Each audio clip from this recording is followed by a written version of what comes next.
Week 3 produced the first win of the season for Needham football. A dominant second-half performance was a welcome sight and a component for both the offense and defense to build on. And up next on the docket, a Week 4 showdown at Newton North and a rare night game at Dickinson Field. And last year, the Rockets nipped the Tigers by a field goal. In this year's game, well, it proved to be even tighter. We'll pick this one up in the first quarter. Newton North driving just past midfield. John Grady back to pass for the Tigers, but Connor Hickey makes a beautiful play, jumping in front of the wide receiver for the interception.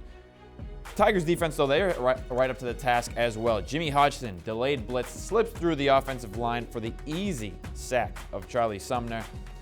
It's 0-0 at the end of one. On to the second quarter now. North, they're back on offense, and Hickey, he's back with another interception. This one off the tip ball right there. He'll return it to the 20-yard line, bringing the Rocket offense back out, and it sets up the lone touchdown of the half by Charlie Sumner, 1-yard keeper, his first on the ground this season. On the extra point, though, however, 3 North defenders roar through the line, and Alex Sliney, no chance on that one. The kick is blocked, so it's 6-0. That will play critical later on in this one.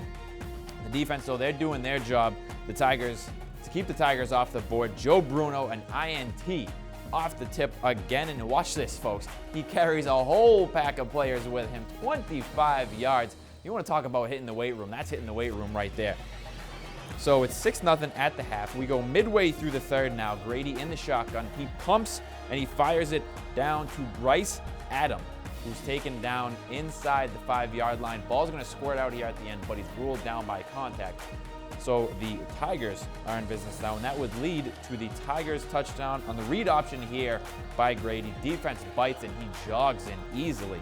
Tack on the extra point the Tigers do here. So with Needham, they're trailing now 7-6. Again, that extra point coming into play. Defense in the fourth quarter, they're going to try to tilt the momentum back to the Rockets. A forced fumble and a recovery by Joe Bruno in Tiger territory. So it looks like the Rocket offense could be making a move here, but Needham turns it right back over, pass over the middle. It's tipped up in the air and picked off by Willie Hodgson. The Rockets will get one more opportunity with less than a minute to go. Needham, they got to go the length of the field here.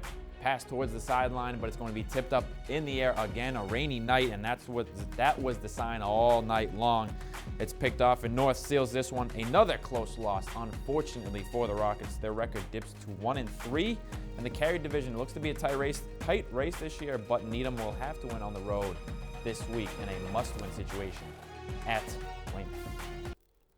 And no matter how you slice it, undefeated is undefeated. So when you look at the boys soccer team's record of 5-0-5, it might not be the prettiest unbeaten record with those 5 ties, but they still have yet to taste defeat. So on Wednesday, October 5th, the Rockets played host to Framingham. The 2 teams faced off earlier this season, and, well, you guessed it, they played to a tie. So could one side get the upper hand this time around? Let's check out the highlights. We'll pick this one up. 11:30 left in the first half. Needham has a corner, and it's Michael McShane sending it in to Jackson Siegel, who heads it beautifully to the left post. Needham going on top in this one, 1-0. 5 minutes later, though, the Rockets are called for a penalty, so the Flyers' Nick Bernardi steps up for the PK and just barely squeaks it by Andrew McNally. We're knotted up at 1. Less than 2 minutes to go in the half. The Flyers cross it towards midfield. The attempt towards goal skips off McNally's hand, and Miguel Santos is there to flip it up and over into the net for a 2-1 Framingham lead at the break. On to the second half now, and we're halfway through the second half. Kyle Brady gets tripped up, making a move inside the box. So that'll be a penalty and a penalty kick for the Rockets. They elect to go with McShane on the PK, and the captain steps up and he buries it. So this game is knotted up at 2 apiece. Similar scenario for the Rockets. 15 minutes left. The Rockets with a nice opportunity here to pull ahead. Michael Axman will head it, but Tyler James has a tough angle on it, so he can't quite control that one. And this game will end in another tie, 2-2, moving the Rockets to 5-0-6. They'll take the pitch again on the 7th when they face the Mustangs of Norwood. Well, the girls' soccer team continues to outdo themselves. The state champs for the 3rd straight year, the Rockets, they were the top high school team fundraiser, and they were honored at the Making Strides Against Breast Cancer Walk. The girls raised $35,000 for breast cancer research last season, and throughout the past 3 years, they have raised $100,000.